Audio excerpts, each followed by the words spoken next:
बिस्मिल्लाहिर्रहमानिर्रहीम। अस्सलाम वालेकुम।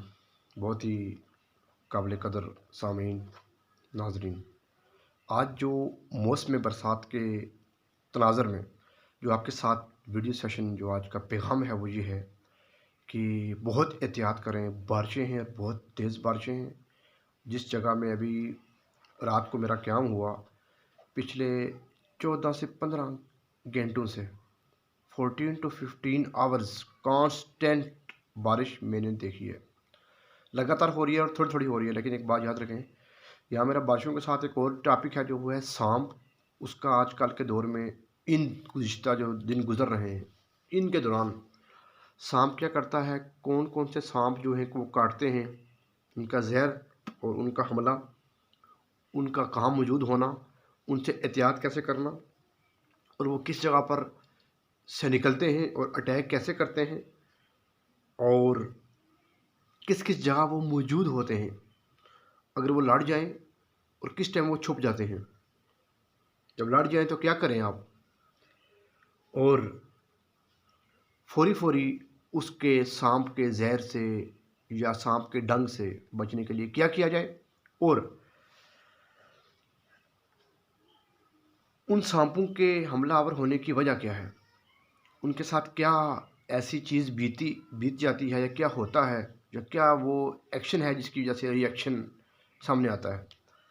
सबसे पहले तो बारिशों का सुनिए कि मैंने ख़बरों में देखा पंजाब के मुख्तलिफ़ इलाकों में, खैबर पख्तूनख्वा में, GB ज़ात कश्मीर में बहुत बहुत सख्त बारिश की वजह से वो मकान जो कच्चे हैं, ये जो बारिश है ना आपके सामने जो होती है, जो आराम आराम से जिसके कतरे ज़मीन में जाते हैं, स्लो सीपेज होती है जो ग्राउंड में, जो ग्राउंड वाटर लेवल को, जो एक्वीफायर को एकदम से फिल कर देती है बारिश, जिससे आपकी प्रेसिपिटेशन ज़्यादा होती है और जिससे आपका रन ऑफ जो है वो कम होता है।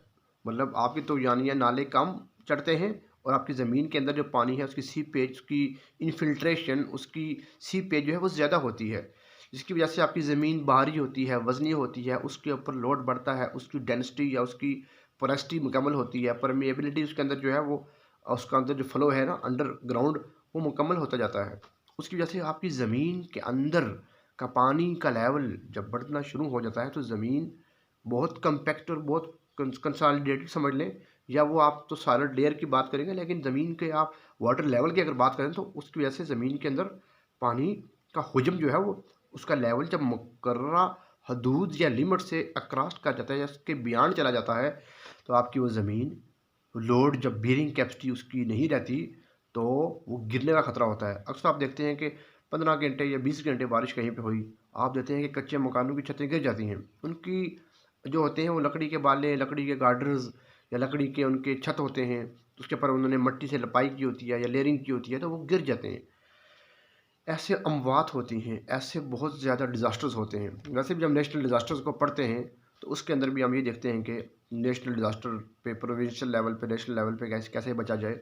लेकिन इस दौरान अपने ख़ुद भी एहतियात करें और अगर कोई ऐसा मामला होता है तो फ़ौरी अपने करीब कोई वॉलंटियर्स या इस तरह के लोगों को बताएं कि लोगों की जानें बच सकें, लोगों को नुकसान से बचाया जा सके। इस दौरान सांप बहुत निकल रहे हैं नाजरीन। 15 जुलाई से 15 सितंबर तक एक सांप निकलने का एक ख़ास वक्त होता है।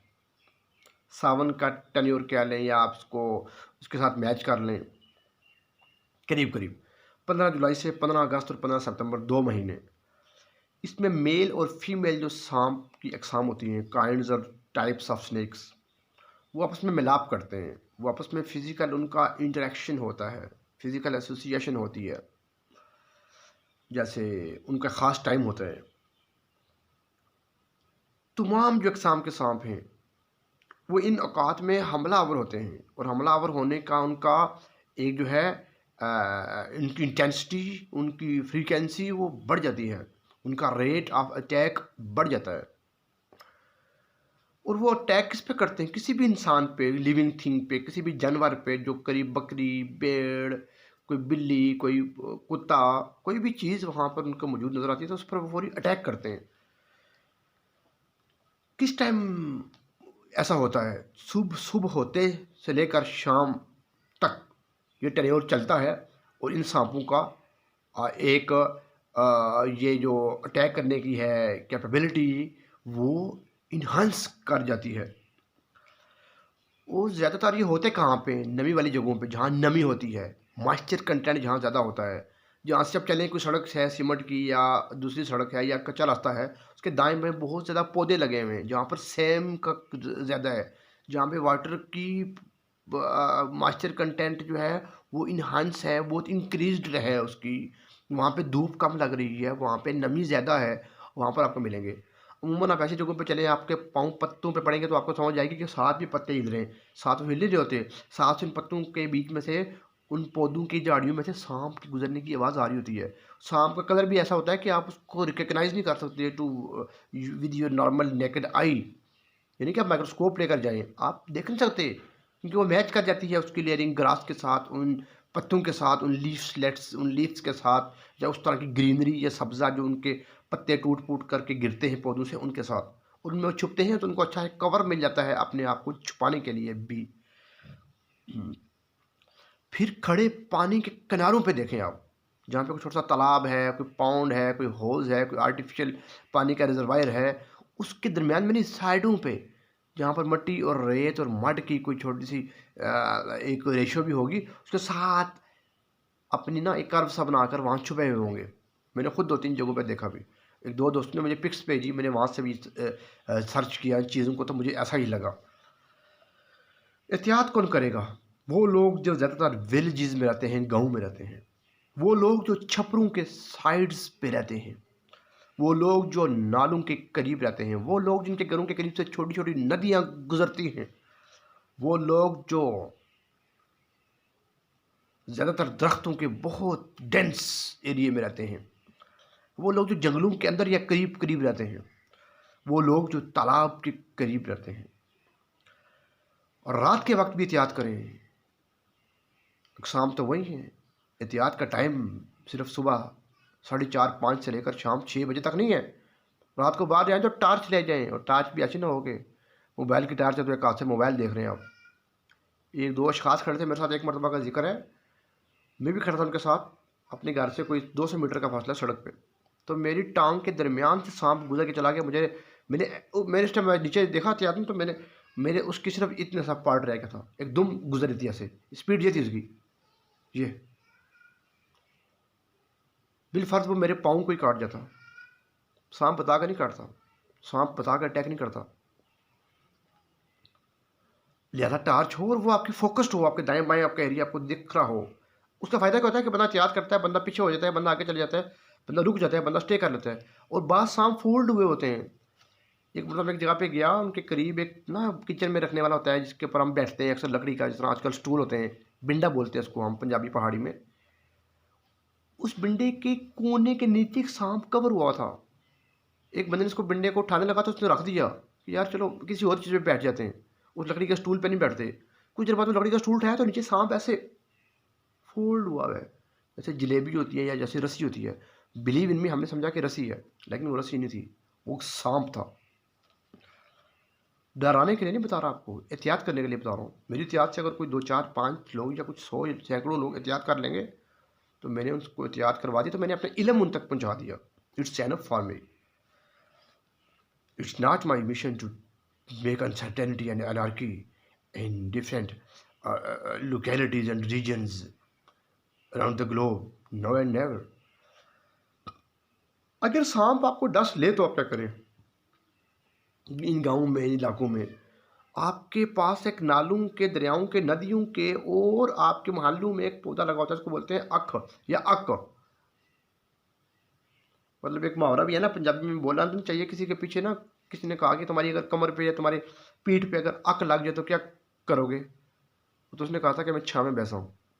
वो वाली अक होती है, उस अक का नाम बता रहा हूँ, जिसकी लकड़ी को आप खाएं तो तोड़े तो एकदम ना सफ़ेद सा बीच में से पानी टाइप, दूध टाइप वो निकलना शुरू, लिक्विड निकलना शुरू हो जाता है। थोड़ा सा डेंस भी होता है पानी की निस्बत, आम दूध की तरह की समझे चकनाई भी होती है और उसकी लेस भी होती है। उसका पानी, उस पत्तू का पानी, उस अक के पत्तू से पानी निकलता है, वो दूध की तरह का होता है। वो निकाल के उस जख्म वाली जगह जहाँ सांप काटे या डंग मारे या बाइट करे, वहाँ पे उसका मसाज करें, और फौरी तौर पर तिबी इमदाद करिए, कंसल्ट करें any basic health unit near you और any doctor near you. Proper इसका दौरानिया जो हमलावर होता है ना, प्रॉपर हमलावर होते हैं ये। यानी कि कहीं हमलावर हुए, कहीं ये सांप नहीं हुए, कहीं ये इन्होंने अटैक नहीं किया। आप जहाँ भी जाएंगे ना, ये प्रॉपर इनका एक अटैक करने का टाइम टेबल है, इनका एक सीक्वेंस है, इनकी एक मोड है, इनका एक टोन है, इनकी एक वो एक्शन करने की एक सिचुएशन है। उस सिचुएशन में ऐसा वो कर देते हैं। आप एहतियात करें और इन बारिशों में बचें, नालों के करीब ना जाएं। कोई पता नहीं किसका प्लंथ, किसका अट, किसकी दीवार किस टाइम नाले के बीच में जा गिरे, किसका सेन बह जाए, किसके घर के साथ दीवार बहा ली जाए, किसका मकान ही गिर जाए। अल्लाह ना करे ऐसा हो। दुआ करें। और ये डिज़ास्टर्स होते रहते हैं मौसमी, due to climate change, due to changing in raining pattern towards early and more monsoons and dense clouds and मतलब lot of reasons. Heat waves का ज़्यादा और वक्त से पहले आना और उनका ड्यूरेशन बढ़ जाना, और ये चीज़ें सब क्लाइमेट चेंज रीजनल और ग्लोबल लेवल पे चल रही हैं, जिसके लिए हमें national disaster, climate change, global disasters, global temperature, global ice melt, global carbon infiltration in the atmosphere, ऐसी चीज़ों को समझने के लिए हमें ना थोड़ा सा टाइम चाहिए। तो तब जाके हम समझ सकते हैं मुख्तलिफ के प्रोटोकॉल जो है, इन्वायरमेंटल प्रोटोकॉल्स, फिर डिफरेंट क्लोरोफ्लोरोकार्बन और कार्बन एमिशन के रेट्स, उन पे कट्स कितने लग रहे हैं, यूएन की इस पर क्या काम है, यूएन इन्वायरमेंटल एजेंसीज क्या कहती हैं, ये सारे ये इस पर तो ना अगर काम बात करें तो फिर तो हमें ज़्यादा बातें बहुत करनी पड़ेंगी। लेकिन एहतियात करें इस मौसम में, इन मौसम की जहरीली चीज़ों पे, मौसम की ज़्यादा बारिशों से अपने होने वाले गिरदोनवा में ऐसे इश्यूज़ पे जिनसे आपकी ज़िंदगियाँ जा सकती हैं। नाज़रीन अपना ख्याल रखिएगा, मिलते हैं नेक्स्ट वीडियो सेशन में, तब तक के लिए अल्लाह हाफ़िज़।